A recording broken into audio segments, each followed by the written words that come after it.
എല്ലാവർക്കും സ്വാഗതം. നമ്മൾ ന്യൂ ബേബി വന്നിട്ടുണ്ട് കേട്ടോ. ന്യൂ ബേബി ഒന്നും പറയാൻ പറ്റില്ല. ഒരാൾ ന്യൂ മെമ്പർ വന്നിട്ടുണ്ട്. മിലുപ്പാച്ചി ഇവിടെ ഉണ്ട്. മിലുപ്പാച്ചിനെ ഒരു സ്ഥലത്താക്കിയതാണ്. ഞാൻ പറഞ്ഞല്ലോ മിലുപ്പാച്ചി നമ്മൾ കൊടുക്കും. കൊടുത്തിട്ടില്ല ഇതുവരെ. കൊടുക്കും. ഒരാളെ കാണിച്ചില്ല. അമ്മ കാണുന്നില്ല. അമ്മ ഞാൻ ജസ്റ്റ് ഒരു വടിയൊക്കെ എടുത്തിട്ടാണ് പോണേ.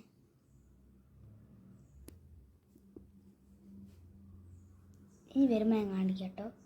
ചെറിയൊരു പേടിയുണ്ട്. ആള് ഞാൻ ആക്കുമ്പോൾ അത് എന്നെ ആക്കാൻ വരുന്നത്. അപ്പോൾ ഗൈസ് ആക്കണ്ടല്ലോ. ഹസ്കി ഇട്ടാ ബൈ ബൈ. എൻ്റെ പേര് ഹസ്കി എന്ന് തന്നെയാണ്. എനിക്ക് വേറെ പാടിയിട്ടില്ല. ഹസ്കി തന്നെ പറ്റും. ഇപ്പോൾ ബൈ ബൈ.